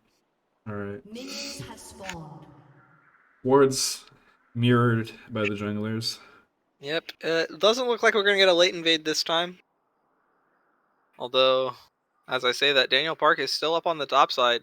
Probably wants to be pathing towards that Jace lane, so... Quacker positioning, they're going to late invade again. This time, they have the sweeper on the Trundle. They see it coming. Gwen is already on the red buff, and with it being Malphite Gwen, you can't really fight off Trundle Jace. So, they're just going to have to drop it. It's going to have to give it away. Daniel Park will get his first camp clear advantage in this game as well, but we'll have to see if he's able to turn it into anything. Last time it was just that one camp advantage. He wasn't able to turn it into anything else. So I will say this time he is on a much faster clearing, not faster clearing, Gwen is a much slower clearing jungler than Hecarim was. So he won't be as pressured. And he also didn't get a leash this time, so Igneous will be a bit further down, so we should get the full Raptor camp. And with that ward on his side, he should just walk instantly to his red buff to deny any sort of counter invade. Not that it's really an option with LeBlanc already having priority and Malphite being pushed in, bot lane getting pushed in with 3 lanes of prio, Trundle pretty much go wherever he wants with vision going down that Gwen wasn't able to punish it as Ignite gets dropped here from Goblito. Bit of an aggressive trade. Maybe thought he had the all-in potential, but with that chain going off, it was denied. And we're just gonna have to see how big an advantage Quacker is able to get into the Malphite Jace lane. Woo! Oh, but he's out of mana That's a now. lot. He's out of mana. And Malphite is one of those champions that will just out-sustain you. He'll walk up every time he has a shield to poke you with Q, and then if he doesn't have shield, he'll just sit back, relax. Know he can just catch the CS on the turret. And how much of a CS lead do you think, how much of a lead do you think Quacker needs to get in order to put this Malphite at a point behind where he is more valuable on the Jace?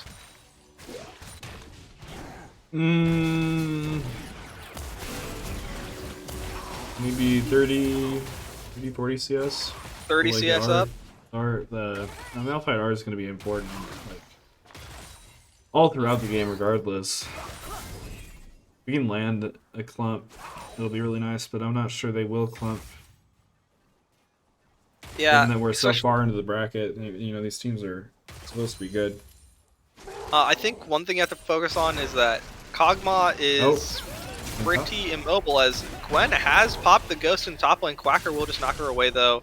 And with Daniel Park here for the counter gank, they might just get Evergreen. He's out of mana. He can't. He's out of mana though. Yeah, he can't jump. The wave is pushing away though. Wave's kind of fucked.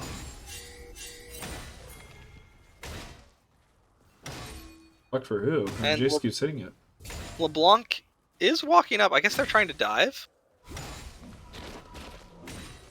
I thought you just base there and have this pushing in wave, but now it's pushing into the Malphite. He's going to be able to TP and lose not that much.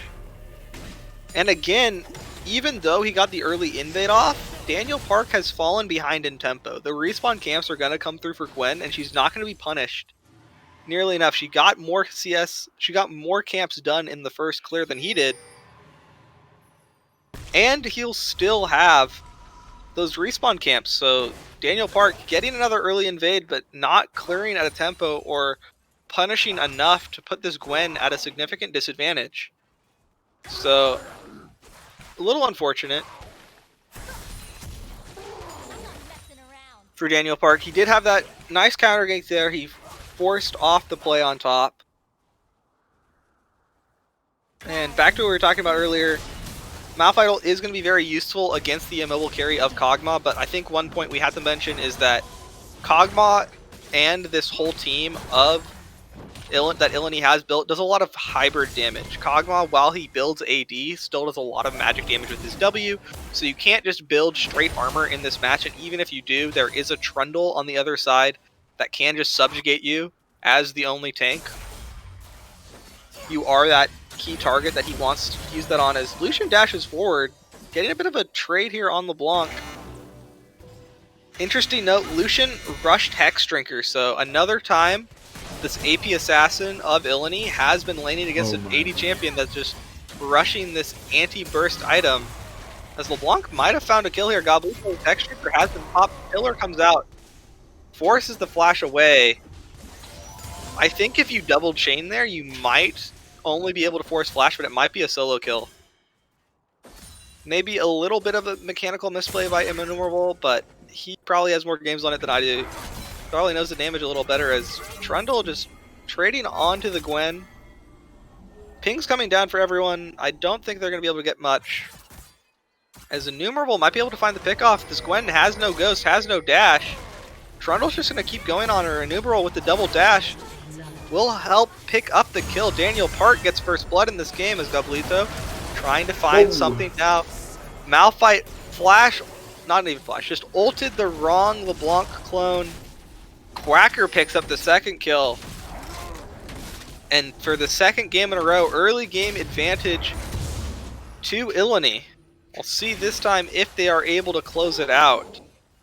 I think they'll have an easier time with the comp they have. Yeah.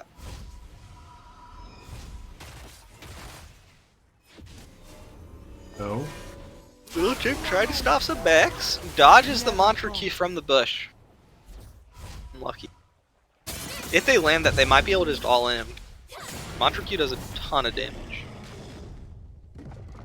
Mantra Inner Flame. Air flame. Oh.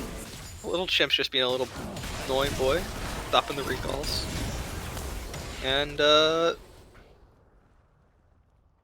although there's 2 kills, it's only about a 1,400 gold lead for the side of Illini. Jace is sitting happy right now. Jace is happy. He's got a bit over 20 CS up. Still He's got stacking a tier. stacking a tier, gonna have that Mura mana. His lane opponent has just 1 defensive item in that it looks like he's going for Frozen Heart first. Stacking this armor, but Quacker still just dumpstering him in these trades. And 3 members mid means Gobblito will have to play a bit safe. No dragons have been taken, no Rift Heralds yet, but it looks like that is the target of Daniel Park now. They're going to pick up that first Rift Herald of the game. I want to see that go towards that Jace lane. Anything to just help this Jace get even more of a lead. As it looks like it's going to be a Dragon Rift Herald trade. Little Chimp walking a little further forward as Innumerable's going for this top dive, forcing out Malphite. He's losing a massive wave. Triple stacked minion wave just gone. Red team has And slain the dragon. they will trade Dragon for Rift Herald. It looks like Herald's just going to be drop top. They're going to break this top lane tier 1 this early, and if I'm Quacker, I might not be actually that happy with this play because it means that Malphite, while he is now in a longer lane, he can have the option of just freezing the lane once it's pushed in. So early tower break on Jace means that sometimes you're not able to push that lane to its fullest, not punish as hard, but if you are able to get this second charge off, get this second turret, it might be worth it as Daniel Park is walking up, but Evergreen feels confident to try to defend this tier 2. Just going to be backing out, and a lot denied. Almost double the CS on Quacker that Evergreen has. This Jace pick has been snowballed. We said we wanted to see at least 30 CS. He's got it. So, Full Eclipse on that recall. yeah, 1 mythic item to just the defensive component of Malphite. Of course, he hasn't based yet, so he has a bit of gold. But He has 300. early game, still going into the advantage of Illini like last time, but this time you don't have as good of a scaling comp to fall back on. You have the Zeri, but it's not the same as a late game hyper carrier like the Jinx. So maybe it's a little more difficult to close it out if you are this UMN side.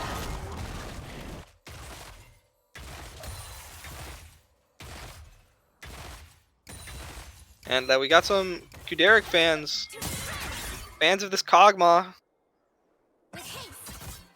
Not getting a lead early, but Kog'Maw doesn't tend to do that. He is that late game hyper carry insurance policy. If he gets 3 items, he will just absolutely shred anyone he sees, so.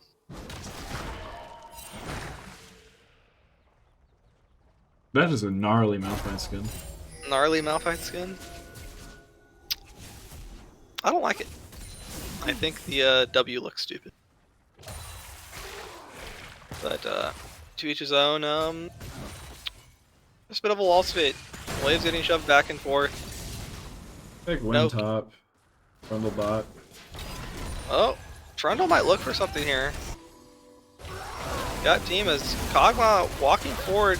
They're looking to turn a flash little forward aggressive. from Flash Karma. forward from the Bosch, but can they take out Ooh. Kog'Maw? Season 11 Crummy will drop to Daniel Park. Flash away from Little Chimp, but can he get away? The slow from Trundle.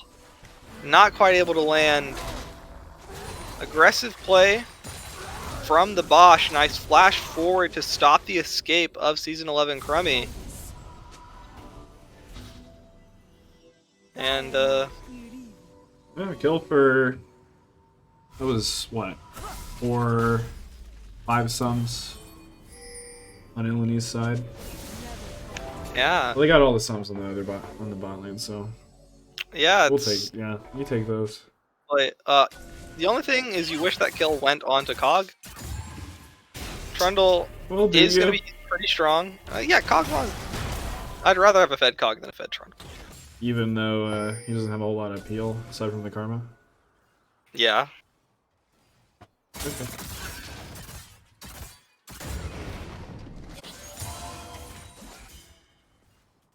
We got some... we got some Illini copy pastas in chat. Okay. I Yeah, might not see enough. Oh, there they are. They just loaded. and we're getting some support. Again, Illini did take the loss in game 1. UMN able to secure that one as Gwen goes in for the smite, but now she's fighting Trundle. Needlework comes out. Trundle without the subjugate will just instantly fall, and Daniel Park steps too far forward, gives a shutdown over to the Gwen. You saw it in the last game. Daniel Park gets a little too far forward, goes a little too hard, goes for an invade where he doesn't quite have the support of his Jace. With Gwen being immune, Quacker wasn't able to do much there. He would have had to commit himself, and without knowing where Malphite was on the roam, without having that mid priority, it was a little risky, and Daniel Park gives a shutdown over to Gwen, who has already been clearing faster than him, already built up a 1-level lead. You have to remember, last game was early game favored for the side of Illini. So... Colonel seeing out being forward. yeah. Looks like he's just gonna roam up to this dragon. Blunt coming to meet help. He's gonna be seen on another red ward. Looks like UMN is going to give the second Drake. We'll get to see what the This soul guy is. really... I say Illini because that's how they put it in CLoL. If you want me to say Illinois, I can say Illinois, but they put it in CLoL as Illini, so... Yeah, they're Illini Esports. We could say it the long-winded way. They, University of Illinois at Urbana-Champaign. But that Illini. isn't exactly Illini. Illini. I guess I only took one pronunciation. No, it's Illini. Well, either way, they have an advantage in this game, but they did lose game 1, so they have to secure this win in order to stay alive in this best of 3.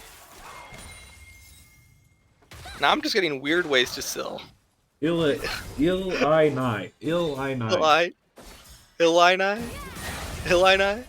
Doesn't exactly roll off the tongue either.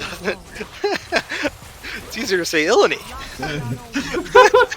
That one I just go, But it looks like Illini is the correct way to say it, as Quacker might have space checked to his death. Flash Malphite ult will be flashed away. Quacker with the fast reaction time will keep himself alive. And that will be both jungle and top lane ultimates burned from the side of UMN. So Rift Herald started up. They might not be able to contest, and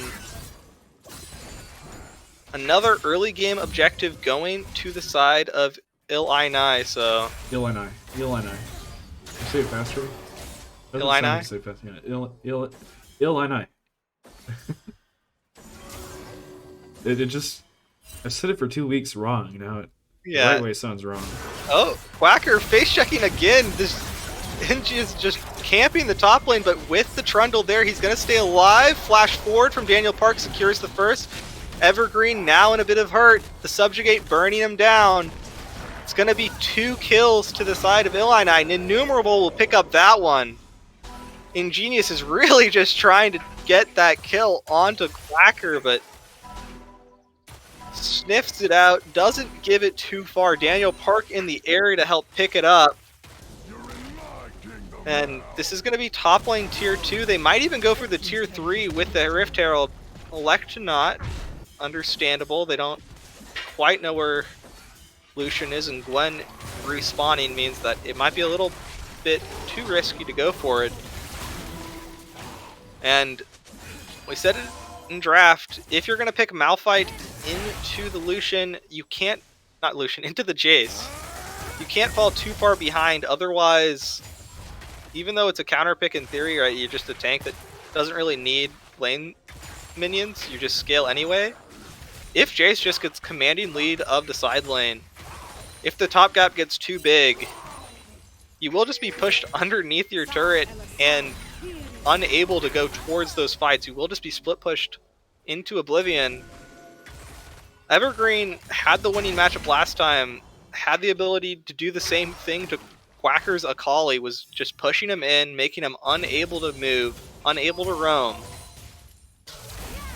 And this time, it's the opposite. As Innumerable gets a nice double distortion forward, but the Hex Drinker is going to keep him alive. Trundle now on the chase, flash forward from Goblito.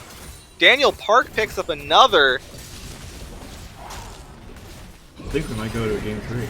I think we might go to game 3. Goblito might have just been able to flash and dash his way out of there, bot. but instead we got Jace Quacker annoying. TPing into the bot lane. Zeri in a bit of danger, but with the Malphite TP in response, the EQ from so Jace much does half of Sona's HP.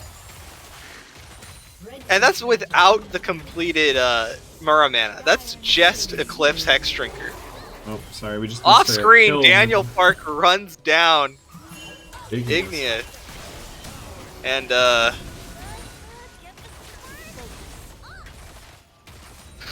someone tell Dan to stop stealing the kills. Now he's the carry, mate.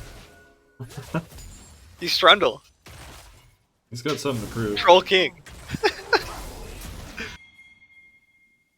But yeah, it's 5 kills already on this Trundle pick. Dragon here Malphite spawning. positioning. Evergreen positioning, but he doesn't know he's on the ward. Karma flash. Kog'Maw unable to flash away, fails to flash over the wall. Quacker now in a bit of trouble in the middle of 3, trying to get away. Goblito picks up the Karma. Malphite was on a ward, they saw it coming. Kog'Maw unable to flash the Malphite on vision. Will mean 3 players from the Illini side will get picked up. Minnesota. Oh, Fighting back is yeah. Innumerable ready. tries Not to look ready to at give that up the first match. for Crummy. Daniel Park maybe in the area to go for a steal, doesn't try for it. And it's going to be the second dragon picked up for the Minnesota side. A little unfortunate for Kuderik. Daniel's Didn't flash the Malphite ult backing on a ward right now. and failed flashed over the wall, so not quite what you want to see from your Kog'Maw, but interesting. I didn't know you could base during Zeri. Look at that that. makes sense, right? It's kind of like It's like Tristana, Tristana W. W. Hey. Eric Flash. I guess Kuderik is named Eric. Or... Cool. As I'm wondering if we're saying Kuderik's name right. Now that we got some line Eric? Yeah. Illini. Yeah, Illini still has a gold lead, right? It's not over. They lost one fight. They gave over a dragon. I think the biggest punish there is that Malphite was able to get a bit more gold, get a bit tankier. Jace losing some value. Stop doxing. As yeah, it's still 3,000 gold lead for the side of Illini. And they were They're up. able to Go ahead. I said they were about to say they were able to throw last game, but that was also a lot less of a lead, so UMN doesn't have into the tower a presence. scaling comp. Yeah, they have Sona Gwen, which are very good scaling champions, but if you have the Kog'Maw, and if you're good at Jace, he never falls off, so... We're just getting everyone's cool. Michael? In the top lane? So, cool, as, 2 minutes 50 Positioning on the around next Baron. dragon spawn. Okay, Baron is They're just gonna start it. They have he's no just vision on the self-flopping. objective. Lucian, no TP. LeBlanc has a answer. They're gonna back off. They're just baiting it. Just a tease, if you didn't check. Trying to get that advantage is Oh, Lucian Lucian ult comes comes in out. with the culling, but doesn't do much damage. That's the back rub.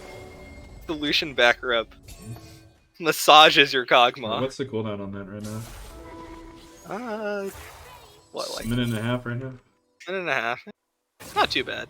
It'll be up for Dragon. Which is probably where we're going to get the next fight. This isn't as chaotic as some of the lower ranked matches that we saw earlier, but LeBlanc just going for a bit of trading. Both these teams are pretty good. So, Oh, wait. This is the S side. Jace is pushing up top lane. 3 are coming to answer that, though. He's not recalling. he's just sitting in the bush. He's bush camping. He's waiting for Lucian to walk too far forward, and then he's going to EQ him and one-tap him. Watch. Gonna one-tap this bit. He's an eel of the deep, waiting to... Whoa! Rocks. Flashed away from Gablito, gonna trying have to get some to his Oh! His Sona's gonna heal him! Quacker with the bush camp. I thought he was gonna be able to one-shot. Gablito just barely lives. Little Chimp with the save. Summoner heal plus shield off that. Oh no. Quacker just steps a little too far forward. Had a nice bush cheese. Blew the Lucian's flash, but Little Chimp being there on the collapse saves his top laner. Mid laner, I mean, is now season 11 Crummy, but doing a little damage. Trundle coming through, but a 3-man ultimate from Little Chimp will disengage. Kuderek getting some damage down, but now he's on the retreat. Blue team's turret has been destroyed. It's a little unfortunate as the gold lead is now dropping. It's only about 1.5k now. Yeah, this is not what you want to see.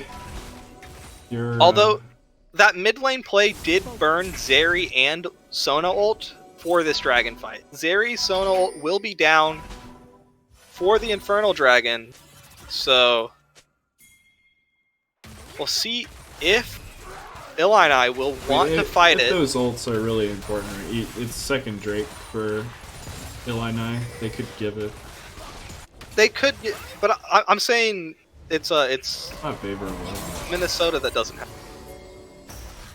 So Right. as LeBlanc goes forward, doesn't quite get the burst, gets a little chunk onto Season 11 Crummy, but Little Chimp has truly scaled on this Sona. The healing is actually absurd, as Dragon started off by SMU.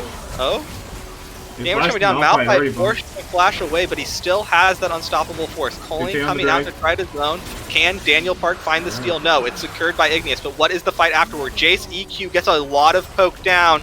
Trundle is walking in, but Zeri pops the ult onto no one. This is the one turret that UMN still has, and they're able to recall under it. UMN successfully disengaged the fight. It might be a Baron turn here, though. With everyone resetting, with the Kog'Maw, with this fed Jace, pings are coming down onto this Baron. It looks like they're going to start it. Ooh, complete LeBlanc chunk. going in for the one-shot. Gale Force away, but that Hex Drinker will keep him alive. It's actually just a full Moz. Baron was not the call there. Ooh, Instead Jace going to picks up invade red. But it's just a staring contest. Sona is a fun and interactive champ. Yeah, if you don't destroy it early game, it kind of becomes stupid as fuck. Just perma full healing your team and giving them a billion movement speed. So Definitely Baron a wasn't strong. taken, so Yeah, Baron. a letdown for Illini. I guess what they got out of that was a Malphite Flash. And they were able to take turret, so their gold lead has increased. Again, it's about 1.6k now. Oh. Which side is which? If you're just joining us, Illini is on blue side, Oh. and UMN Minnesota is red. is red. And if you don't know the match score, Minnesota won game 1. It's a best of 3, so Illini have to win this game if they want to keep going. This is a playoffs determining game. If you win, you're in. If they lose, are they out, Nicholas? I just know if they win, they're in. I believe it's if you're 5-0 or higher, or if you have 2 losses or more, Can't make. you don't make it. And both of these teams have 1 loss. Correct. So it's a do or die for playoffs. They have to win the game. So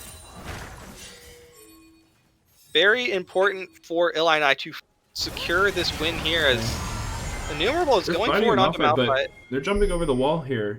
UMN might pick up. They this showed Baron. Trundle. They showed Trundle on bot side, so it's going to be a Baron started up. Quacker is in the area though, so they might try to deter it. Trundle booking it up towards this Baron, so unable to secure it. They did manage to secure themselves the Malphite ultimate, but will they be able to punish anything on that cooldown? It's 2 minutes until this dragon. And without proper vision control of the area, Illini will not choose to go for the Baron as Quacker. He's looking for another constantly bush doing key. bush stuff. He's trying to get this, but you're trying to burst a Gwen. Gwen is so tanky. Quacker goes for another bush cheese in the side lane and gets picked off. Alright. Looks like they started the Baron. Yep. Yep, they're starting it up. They have the numbers advantage. They have LeBlanc in the side lane. They're trying to force out that teleport. Trundle is just running, but flash forward from the support of UMN will pick off the Kog'Maw. It's now a 2v5 in the area. Daniel Park looking to try to find a seal. Goblito gets a nice poke out onto the Bosch. Innumerable has walked his way up from bot lane. Will they go for the fight? Will they be able to find the steal? Daniel Park pops the ultimate. He's going to be tankier when he goes into the pit, but they're just holding. The TP now coming in from Quacker. Can they find it now? Trundle flashes in, but the Baron goes to the side of UMN. What will the fight do, though? UMN trying to get away. Daniel Park gets snipped down by the Gwen. And Bosch now on the retreat. Quacker getting chunked so low. Malphite picks up the first. Malphite picks up a double. It's gonna be a clean ace for the side of UMN. Well, almost clean, right? Oh, almost clean. I didn't see Quacker picked up a kill. Never mind, not bad. Baron plus the team fight. UMN were down in gold up until this point, but they've secured a lead now. To Derek getting dashed on by Lucian, but you gave over a shutdown. I don't think that's actually worth. And But the Baron you did buff. take off the Kog'Maw, so Kog'Maw can't steal Dragon. It's going to be Dragon Soul. Yeah. It's Oh, that lends itself to a lot of the scaling that we've seen grow again on UMN. You know, they give up a lot of early game pressure, but have those scaling picks. They had that Gwen scaling. They have the Malphite that's going to lose lane. But now he's only down 20 CS. He's not even down completed item. The Malphite has truly weathered the storm. And with Gwen being so far ahead in jungle XP-wise, she's level 16 to a level 14 Trundle. Trundle does have a lot of those items because he has gotten a lot of kills. But Gwen also managed to get her team Dragon Soul. It's going to be Infernal Soul. It's a soul tank on the side of Illini. And it is this Trundle, so without much MR, Gwen is just going to shred right through him. And yeah, I agree with you. Gwen is not a fair champion. Being immune for half of a team fight, very fun. Being a very strong jungle mid-top flex pick, not very fair. Luckily, she is getting nerfed. They're cutting her jungle damage, and they're cutting her attack ranges. Lucian dives forward. Gablito gets instantly deleted. Now, what can Illini get? Trundle falls next. LeBlanc trying to put on the fancy feet, trying to put on those dodging shoes. Will slip out for now, but it's mid-wave for UMN. They're gonna get the mid lane inhibitor. Will they keep pushing for the base? They haven't been responded to yet. Zeri leading the charge, trying to get something. Evergreen is just so tanky, he doesn't even care. First Nexus turret is down, the second is being hit. LeBlanc came back with the pot. She's going to try to do her best to dissuade the push. Quacker, in the last time we saw his Jace, was so valuable, getting so much choke, but did you see those EQs? They aren't strong enough to break the Malphite shield. And Gablito goes a little too far forward. Gets a little too hype backing on a ward right now? When backing on a ward might have been caught out, but she is immune. And Igneous gets away. And not only was she immune there, she also has the Zeri, right? So yeah, just gives up on that. As now, gold lead has completely shifted, 3,000 in the favor for UMN. They have this Infernal Soul. The next objective to be fought is this Baron in 220.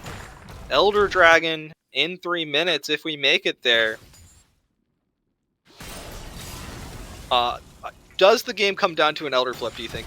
Is it? We might see the Elder taken, but I don't think, unless Illini is able to pull something super incredible here, I don't think it's going to be their take. Yeah. As a Jace had the winning early lane. Do you see this Malphite now? Evergreen does not care. He just walks up, face tanks the wave and a Jace. So we'll just have to see how it closes out. It is important to note, the gold lead, while gold matters, item completions are where the value is. You have a 3-item Kog'Maw, you have a 3-item Jace. Your carries can deal damage. If Kog'Maw is not instantly deleted, he will be able to get a lot of value as Gablito gets chunked pretty low. Nearable with a nice bush cheese, we'll keep that up, but look at Sona. Oh, Gablito lost half of his HP to a LeBlanc combo, and now it doesn't even look like he was hit. Baron spawning in a minute, it's where the vision is going to be set up for UMN. Basing before this crucial objective.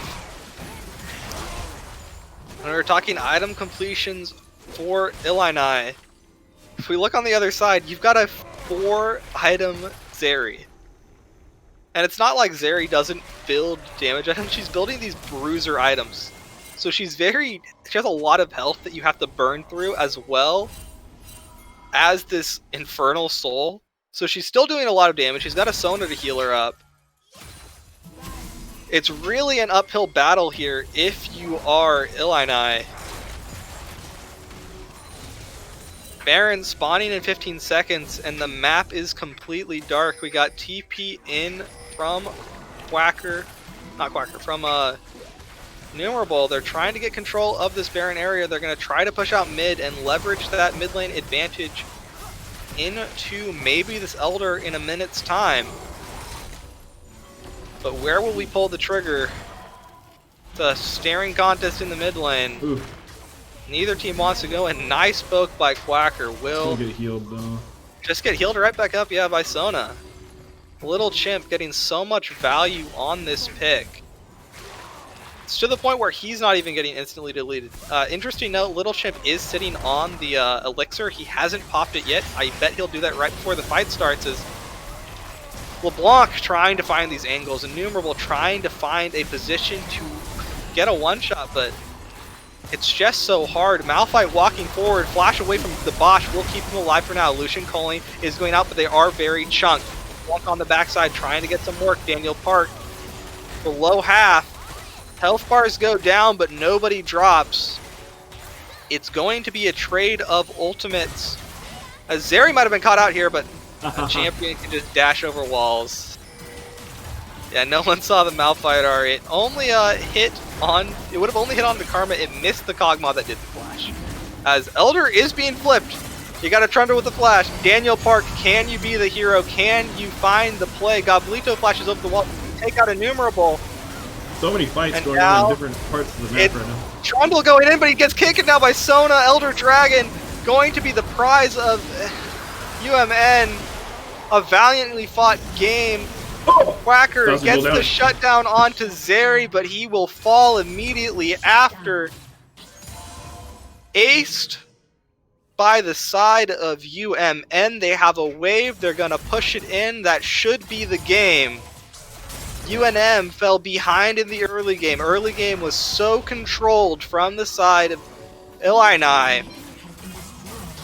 But few too many overextensions. Trundle going a little too far forward. Quacker getting caught in the side lane. And it's going to be a 2-0 win for UMN. Yep. UMN will be advancing to playoffs. Illini will be maybe participating in the Timo Cup as a result of this match. Hold on. Okay. So yeah, I think this weekend is probably our last weekend casting CLoL. We might switch over to fighting games. We'll see. We're currently working on a couple different things. Thank you to everyone that came out to watch the matchup today. Hope you enjoyed it.